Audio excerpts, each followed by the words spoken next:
In today's session, this is the third session in the process of implementation to be able to get breakthrough improvement for an organization. And so we've developed the goal tree as part of the design sprint, now moving to implementation. So what we want to do now is focus on how do we establish the initiatives that we need to do to achieve the objective of stability and at the same time get that breakthrough improvement.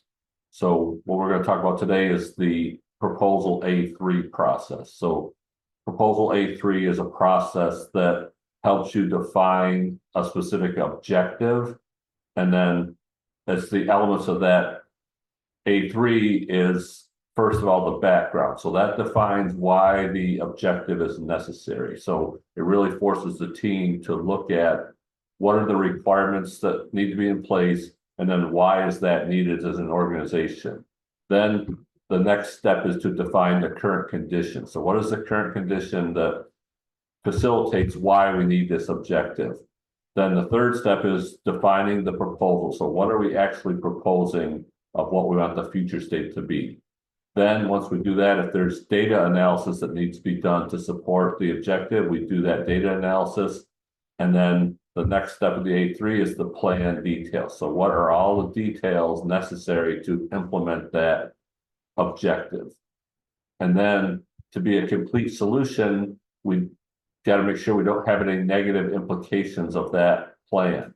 So if there's negative implications that come out of that plan, we need to identify what are those negative implications. And to be a complete solution, we need to achieve the objective and prevent any negative implications. And then the last part of the A3 is who is on the implementation team. So we want that cross-functional team.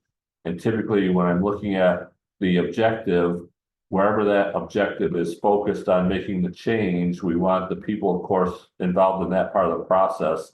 We also want the customers of that process, and we want the suppliers of that process. So as a minimum, that's what we want is the cross-functional team.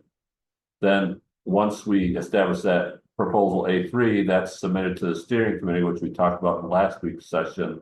And the steering committee is going to take that Proposal A3 and say, yes, it's something we want to do. And here's the impact on the overall organization. So it's going to move the needle on these specific KPIs. And then they're prioritized according to which ones are necessary to implement before other ones.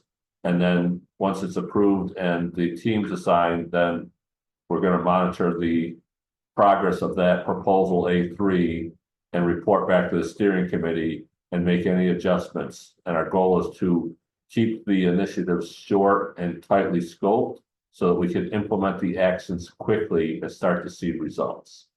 So that's our session for today, talking about the third step of the process. We're still in the plan phase of the plan, do, check, act process of getting breakthrough improvement. It's so important that we focus on doing the proper planning. So when we move to taking actions, those actions are going to achieve specific and measurable and significant benefits for the organization.